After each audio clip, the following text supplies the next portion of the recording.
As caixas de line array já é um conceito muito utilizado nos palcos, nos shows, nos eventos. Já é muito popular a utilização dela. Mas ainda gera muita dúvida na cabeça das pessoas se é melhor fazer um line array com alto-falantes de 8 polegadas, de 10, de 12. E aí, qual é o melhor alto-falante para esse tipo de aplicação? Fica comigo que eu vou falar um pouquinho sobre esse assunto aqui nesse vídeo.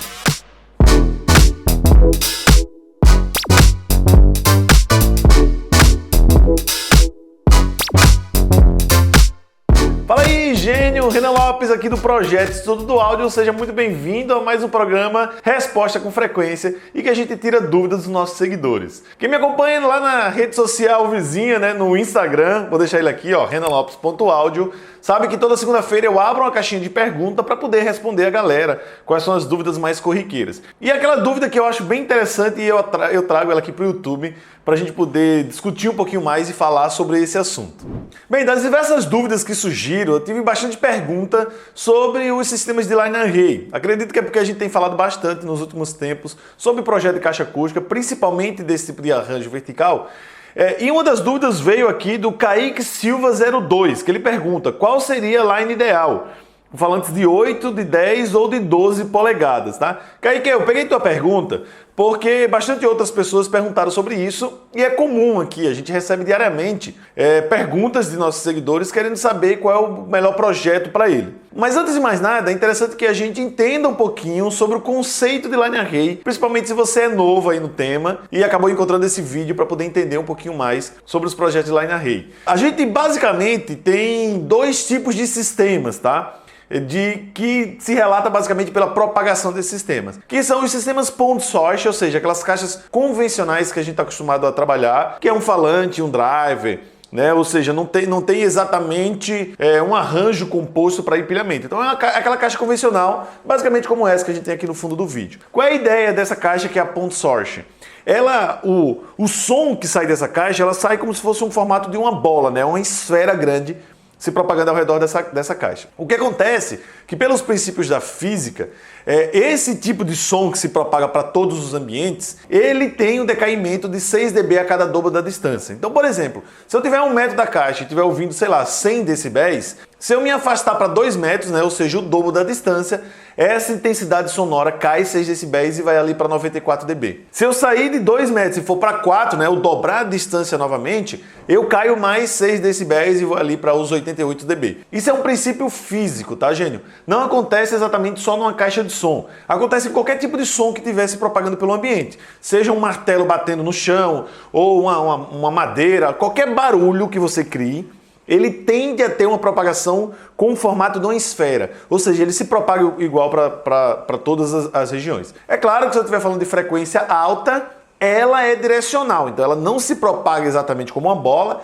ela tende a ter um feixe, mas ainda assim ela tem essa geometria, como se fosse uma explosão em formato de uma bola. O que acontece é que um cara chamado de Harry Olson, lá em 1957, mais ou menos, ele apresentou uma proposta de um arranjo vertical em linha. O que quer dizer isso, Na teoria de Olson, naquela época ele só conseguiu descrever isso na teoria, ele dizia que se a gente tivesse uma fonte pontual, ou seja, uma fonte única que gere todas as frequências que a gente é capaz de ouvir, vai lá de 20 a 20 mil Hz, ou seja, eu tenho um único alto-falante capaz de tocar todas as frequências, e ele seja pequeno o suficiente para eu ter um empilhamento, vai lá, infinito, na teoria dele conta que é um empilhamento infinito, então, ou seja, eu empilhar muito desses alto-falantes em linha, eles são tão pequenos e tão próximos que essas bolas que o falante geraria, ou seja, ele vai propagar um sinal em um formato de uma bola, tem tantos deles empilhados que basicamente tu forma um tubo. E com esse princípio, de acordo com os estudos de Olson, ele definia então, e ele provava matematicamente que com o dobro da distância, ao invés de eu ter uma queda de 6 dB, eu tinha de 3 apenas. Por quê? Porque eu não estaria irradiando energia para o céu e para o chão. Então parte dessa energia que eu jogava para o céu e para o chão criando uma bola, eu direcionava, eu conduzia ela mais para frente, o que fazia com que eu tivesse mais energia na frente do sistema. Então, na hora de comparar um sistema point source, uma fonte pontual, que é uma caixa convencional, ou um arranjo em linha, que são os line arrays, o line array ele tende a ter mais energia para frente, o que faz com que o som, teoricamente, vá mais longe. O que acontece é que para que eu tenha esse princípio sendo válido, eu preciso fazer com que todas as frequências elas tenham esse devido acoplamento, ou seja, todas as frequências que forem emitidas, ela tem um comportamento desse cilindro, né, ao invés de uma esfera. O que acontece é que frequência baixa, o comprimento de onda é muito grande, então, ou seja, a bola que é criada pelo alto-falante é muito grande. Então, mesmo que os alto-falantes não estejam tão perto, estejam relativamente distantes, uma bola invade a outra, eu ainda vou criando esse princípio de um tubo, né? Então, ou seja, digamos, eu botei um falante aqui, botei outro aqui em cima, o som que é gerado pelos dois acaba criando esse tubo à medida que eu vou empilhando muitos alto-falantes. O problema é que quando a frequência vai aumentando, porque aí o comprimento de onda vai ficando menor, ou seja, a energia que é gerada pelo alto-falante é uma bola menor, então se eu distanciar muito esses alto-falantes, eu não crio esse princípio de um tubo, né? Eu vou criando, volto a ser várias esferas pequenininhas. Então, o problema está justamente em fazer esse princípio funcionar muito bem em frequência mais alta, aonde o comprimento de onda é pequeno. E aí o que acontece é que eu começo a empilhar muito desses alto-falantes, cada um deles vão gerando essas bolas e eu tenho tempos de som diferentes. Então esse cara criou uma bola, eu tenho um tempo de som bem na frente. Inclusive, para ficar mais fácil você entender, ó, eu tenho aqui um guia de ondas que a gente está, inclusive, trabalhando nele para lançar aqui para vocês. E esse meu guia de ondas, ó, ele é parecido com uma corneta, se você parar para observar aqui, ó, ele tem um formato de uma corneta. Então, se ele seguisse só nesse formato da corneta, o som que sai bem do meio, ele chega primeiro aqui em relação ao som que veio pelo canto. Então, ou seja, o som que está aqui, principalmente em frequência mais alta, ele demora mais tempo do que o som que está aqui, justamente porque aqui é uma linha reta, né? Então ele chega mais rápido em relação ao que chega aqui. Isso se ele fosse uma corneta normal. O que acontece com esse guia? Ó? Quando eu viro ele tem esse corte, ele tem esse chanfro aqui lateralmente. Por quê? Porque agora eu pego um plug de fase, tá vendo aqui, ó, que vai aqui no meio dele. Então, com esse plug de fase aqui no meio, o que acontece? Ó? O plug de fase serve para esse atraso. Nota que se ele é uma corneta convencional, ó, o tempo desse meio aqui, ele é mais rápido do que o tempo nessa ponta. Mas, como ele tem esse calombo aqui no meio, então, ou seja, o tempo que o sinal passa aqui é basicamente o tempo que passa aqui, que é o tempo que passa aqui, ó. Então, ou seja, ele tem como se fosse um quebra-mola, né? Então, ou seja, fazendo isso, criando um plug que vai dentro de uma corneta, eu estou fazendo com que o som chegue todos aqui na frente basicamente ao mesmo tempo. Então, ao invés disso aqui sair uma bola, ele sai uma fita reta. Qual é o benefício disso? Inclusive, ó, esse guia de ondas aqui a gente já tem disponível, caso você tenha interesse. E eu vou deixar aqui embaixo o link do pessoal do nosso comercial, é a Duda que vai responder para vocês ali. Então o link está aqui embaixo, caso você tenha interesse em adquirir esse guia, que é para drivers de 2 polegadas, ou seja, entra um driver de 2 polegadas, tanto para fenólico quanto para TI. Então, ou seja, esse guia já começa a responder a partir de 800 Hz.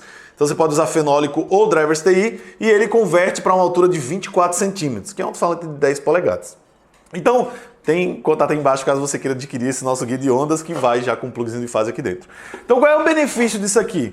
O fato dele virar uma linha, ou seja, ele não é mais uma bola se propagando aqui na saída, ele é uma fita reta.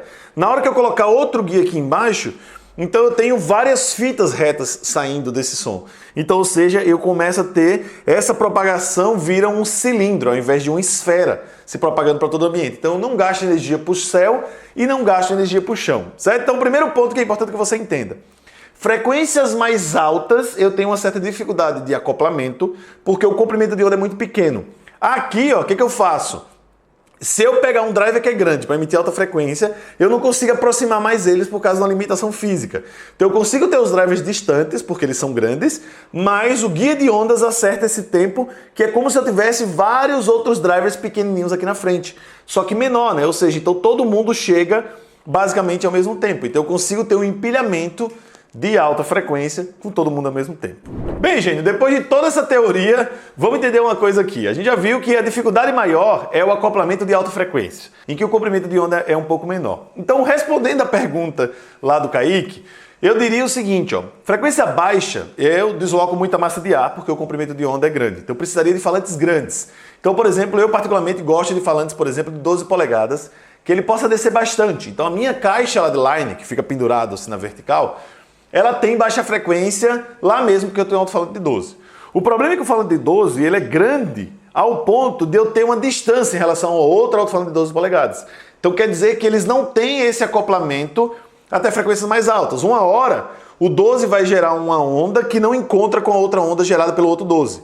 Então eu começo a ter uma propagação esférica, eu começo a ter aquelas oscilações na resposta, ao invés de ser uma linha reta. Então é interessante que eu vou diminuindo o tamanho do falante. Então ao invés de 12, um 10, por exemplo, já é menor, eu aproximo mais um do outro. O 8 já é menor, eu aproximo mais. O 6 ainda mais. O que acontece é que falantes menores, eles já não descem tanto para responder baixa frequência. Então, tecnicamente falando, um line ideal era eu ter um falante relativamente grande, como um 12, respondendo baixa frequência. À medida que você vai subindo a frequência, eu teria um falante, por exemplo, de 6 polegadas para responder a região de média, e os 6 polegadas também, uma hora eu ia ter problema de tamanho, né? Ou seja, a onda ia ficar pequena ao ponto de não ter acoplamento. Aí eu precisaria de outro falante para alta frequência, que, por exemplo, poderia ser um guia de ondas. Ou, no caso específico, por exemplo aqui, por que a gente fez um guia de ondas com altura de 10 polegadas? Porque o 10 polegadas é um falante mais misto para essa aplicação.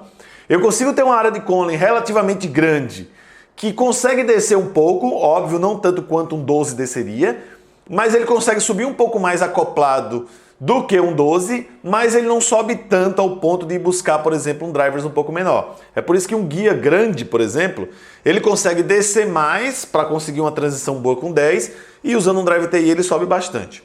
Então, primeira coisa, falantes. Quanto maior, mais baixa frequência, mais menos acoplamento de alta.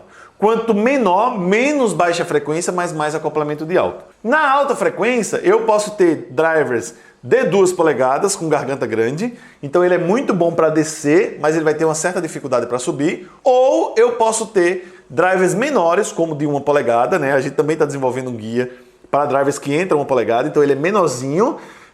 Ele consegue subir muito mais, mas ele tem uma certa dificuldade de descer. Não é à toa que o guia que a gente está criando é exatamente a metade desse. Justamente para que você possa ter, por exemplo, um fenólico respondendo, vai lá, de 800 até uns 4.000 Hz, e depois você tem um TI menorzinho, que você pode colocar na metade desse daqui, usando drivers de 1 polegada, que pode responder, vai lá, de 4.000 até os 16.000 Hz. Então assim eu consigo acoplamento muito bom, tanto na região de média quanto de alta. Então na alta frequência eu posso optar por drivers de 2 polegadas ou de 1, então o que muda é que um é melhor de baixa e outro é melhor de alta, e também na baixa frequência eu posso optar por falantes, entendendo da minha necessidade. Se você tem essa possibilidade, o ideal era um line, por exemplo, com 3 vias. Um falante na baixa frequência, um falante na média frequência com tamanho menor e um driver TI num guia de ondas ela fazendo alta frequência. E eu sei que às vezes isso não é possível, porque começa a ficar muito grande e muito pesado. Então você pode optar pelo alto-falante mediano, como por exemplo um 10 polegadas, e opta pelo um guia de ondas que ele tenha capacidade de descer, mas que também possa ter resposta de alta frequência, como por exemplo um guia de 2 polegadas usando um driver mais parrudo. Porque ele desce bem para buscar um 10 e você pode, como ele é mais parrudo, equalizar um pouquinho a alta para ter um agudo um pouco mais expressivo. Genial, eu sei que foi um vídeo relativamente longo, mas é difícil falar sobre o line array sem explicar um pouco sobre as possibilidades de arranjo e trazer para vocês tecnicamente como é que a coisa basicamente funciona. Mas uma coisa que eu posso trazer é que como a gente está trabalhando nesse guia de ondas, é um projeto novo que a gente inclusive fundou uma nova empresa chamada de A Caixa, que eu já vou convidar vocês agora no finalzinho do vídeo para acompanhar o Instagram da Caixa, né? Vai estar ele aqui também. A Caixa Acústica é uma nova empresa que a gente está fundando esse ano de 2024 para criar insumos para fabricantes de caixa acústica. E o nosso primeiro produto é esse guia de ondas. A gente vai trazer muitos testes dele, muito experimento, e você vai ver na prática tudo que eu estou falando muito em breve aqui no YouTube. Ó, Gênio, eu sei que eu demorei bastante nesse vídeo, mas eu quero te agradecer por ter estado comigo até agora. Coloca tuas dúvidas aqui, quais são os questionários que você quer fazer sobre o assunto que a gente falou ou sobre outros assuntos, para a gente que possa bater um papo contigo aí. Obrigado por ter estado comigo até agora, um grande abraço e até o próximo vídeo. Valeu, Gênio!